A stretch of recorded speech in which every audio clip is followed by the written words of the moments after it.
ニューヨークに移動して行われた NLCS 第3戦、ドジャース対メッツの一戦は、ドジャースが8対0という結果で完封勝ちとなりました。ドジャース先発のウォーカー投手も4回で90球を投げながら0に抑え、ブルペン陣のリレーも噛み合いメッツを圧倒する形となりました。攻撃面ではキケ・ヘルナンデス選手、大谷翔平選手、マックス・マンシー選手にホームランが飛び出し、メッツファンをバットで黙らせる結果となっていました。前日までランナーなしの場面では全く打てない大谷翔平選手ですが、今日もランナーがいない場面ではノーヒットで、8回にランナーを置いた場面ではきっちり特大アーチを放ってくるという、もうこれでいいや、と全員が謎の納得をする結果になっていました。今日はそんな、もうこれでいいや、これがいいや、になっている現地放送局の様子を翻訳してお届けいたします。このチャンネルでは日本人メジャーリーガーに関する現地放送局の様子を翻訳してお届けいたします。お見逃しのないよう今のうちにチャンネル登録をお願いいたします。Hello, welcome to Access Sportsnet Dodgers. John Hartung alongside Jerry Harrison Jr., Oral Hershiser. The Dodgers, with their fourth shutout win in their last 5 postseason games, they take a 2-1 NLCS lead over the New York Mets on a night. Walker Buehler, I guess he does enjoy pitching in the cold because he was racking up a ton of swing and miss tonight. The bullpen was outstanding, Jerry, and we saw 3 bombs: Kike, Shohei, and Muncy. You know, game 2, we kind of got punched in the gut a little bit. I love the way the Dodgers responded. Game 3 in New York, hostile environment. They scored early, and Walker Buehler, we talk about setting the tone, uses curveball, the cutter as well, swing and miss, and the offense really took off, led by Kike Hernandez. Dodgers broke out in both sides of the ball, right? Walker Buehler set the tone. The offense set the tone. The power was there. The base hits were there. They out-hit them. They didn't strike out much. They walked a lot. They had 17 base runners. It was a fantastic effort by both sides, and there's a lot of smiles in the Dodgers side of the clubhouse right now. Dave, you know, when Buehler got that Lindor with the bases loaded there, I kind of thought back right to the Seager home run earlier this year, where full count, kind of similar situation. He went to the fastball. Today he threw in, you know, comfortable going to the off speed. How do you think he kind of got to that point, you know, from being that, okay, I'm going to just throw it past you, to, you know, a guy who was comfortable throwing off speed in that situation? I think it's been a lot of lessons that he's had to learn, and understanding the pitcher he is today. And also appreciating the fact that you just can't give in to Lindor in that moment. And that's something that, you know, is a learning lesson for Landon Knack from the other day. And so right there, that was the pitch of the game. Obviously, the crowd was into it. They were gaining momentum. And to get the breaking ball down below the zone and get a great hitter out was huge. And I think that's just kind of speaks to experience. Fabian? Yeah, just to follow up on that, like, were you surprised when you saw it was a curveball there, full count? No, I was kind of thinking along with him. I mean, it was the right thing, and I thought, you know, this entire postseason, I think Will Smith is doing a fantastic job catching the baseball, calling the game, you know, not trying to get too predictable, and appreciating the game score and all that stuff. So he's done a great job with the starters, relievers, and it was just game management. What's the biggest thing you've learned about Walker as he's just gone through this process, trying to figure himself out again and trying to figure out, all right, what works, what doesn't, and those kind of big spots? I think a couple things. Obviously, he's sort of had to, I guess, reinvent himself. And I say that in a complimentary way, to still be a really good major league pitcher. Obviously, this year was very rocky, trying to kind of get back from a really major surgery.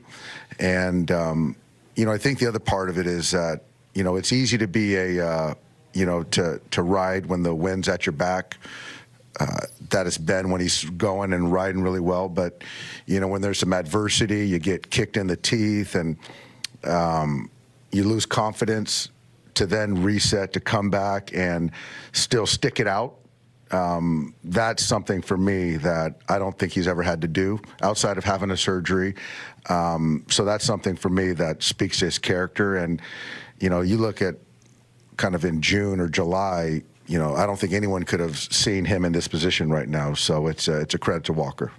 Mike in the third row. Dave, how much should Kike's home run change the complexion of this whole game? Immensely.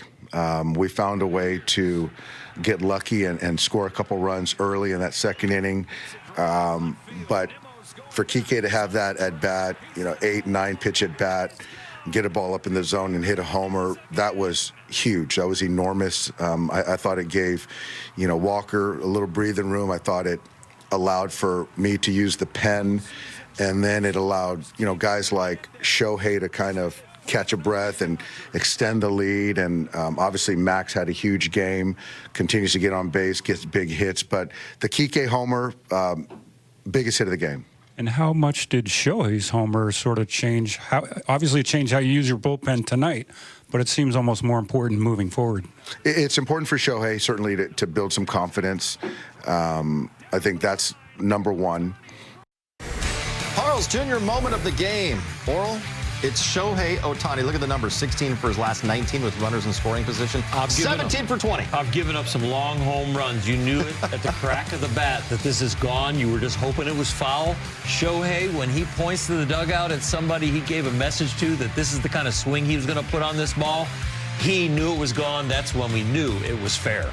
It's also when we knew this game was officially over. Dodgers go on to win it 8-0 the final. But Jay Hare, we need to break down because I have a problem with the estimated distance on this. So why don't you take it from here? Yeah, Jonathan, I really appreciate you giving me the nod to do this Access 360. Hitting tape measure shots, something I never did, but we're going to go Access 360 and really break this down. The big show, picked on a show, global superstar here in New York City, cold night. He's going to get a cutter that really doesn't cut, and he gets the head of the bat out. He knew right away. Probably pointed to Yamamoto, say, I told you I was going to go deep. Estimated, I'm going to say 475 feet. I have played there. I know that stadium very, very well. It's right by the Coca-Cola sign there, he says, pointing to the dugout. Here, excellent job getting the bat head out. Great job finishing and follow through, staying nude balanced. We got now outstanding job by the big show. You see the Coca-Cola sign right there. I see it. It's kind of dark there. I think he hits the Coca-Cola sign, and then he hits the young man with the orange hat. We apologize. Beware of flying objects, especially when the big show is at the plate. And that Arukit, that Street Fighter for Kike Hernandez, I'm a big fan of that. But once again, I don't care if it's LA, Japan, Europe, or New York City. When the big show's up, you better have all eyeballs on him. I got nothing after that. All I know is he's looking for a shoe deal. 11, size 11. Oh, my goodness. Hey, this is pretty good. The Dodgers doing all this without Shohei Ohtani. And then all they had to do was get a couple runners on, and he hit one literally to Midtown. I mean, just an absolute bomb, a three-run shot. And it's amazing, right? When the base is empty, nothing. Yeah. He's been quiet. Runners on, you can't get him out. I mean, just unbelievable. He go for the steak, Kevin. He go for the steak. He likes the steaks. The ribeye steaks. RBIs for those non-familiar with the term. But it is, they haven't had to, I know he hit the one that went a mile, but they haven't had to rely on him as much. And they get a win without him, essentially. That's really big for the Dodgers. Well, maybe the biggest hit of the night was the last one by him, because he's been a little bit sleepwalking the last 6 games. And that home run, just like Judge's home run, all these guys, all they need is a little bit of a gap. And he points in the dugout like he maybe told somebody, I'm going to go deep. He hits it to the moon, Kevin, like you said, to Midtown, and off he goes. One thing I like about Ohtani, it doesn't matter if he's going off for whatever. He's swinging. He's not taking pitches. You throw him a strike, he's swinging. You know what I'm saying? Sometimes as a hitter, you get concerned when things are not going well and you want to get picky. He's the opposite. He continues swinging, and he's just going to make it happen. Sometimes it's a feel. It's you put pressure on yourself because you want to deliver, you want to come up big, and you just can't find it. Maybe that clicks for him. Same thing with Aaron. You said maybe they carry that into the next game. But, look, Ohtani's going to hit. I mean, I guess the way to get him out is just have no one on base. Dodgers now turn to Yoshinobu Yamamoto for tomorrow's Game 4. Yoshi had the best start of his season across town against the Yankees back in June, thriving under the bright lights of New York that night. He will try to do it again tomorrow, Oral. in the NLCS Game 4. What are you hoping to see out of Yoshi? The same combination we saw in the last game, which was he commanded the knee-high fastball strike, and that set up the split. If he can do that again, any other pitch he decides to throw will have a large window to be successful, because those two pitches alone, he could get through an outing. You know, listen, more of the same. But you know what? Listen, they're in New York. Before these guys go to bed tonight, they're going to rewatch our post-game show, and I'm going to challenge these guys. Remember, Game 1, we spanked them. They responded right away in Game 2. Now, Game 3, go to their place and spank them. They're going to try to respond. We're going to have to take their best blow. But be ready to quiet that crowd. Offense, take it to them. Tomorrow night is a must-win. Take it to them. Set the tone. Well, and tonight was a must-win, according to Jerry. They took care of business, Oral. They could really take a commanding lead if they can get tomorrow's game and go up 3-1. Oh, it would be amazing to rest the bullpen, to have another good start out of Yamamoto, to then come back to L.A. already a National League champ. Oh, that would be sweet to win the next two. You're always talking about making sure you put the foot on the gas. I want to make sure we have that attitude. Take it to them tomorrow night. We got our ace on the mound. Yeah. Make sure we score early and often.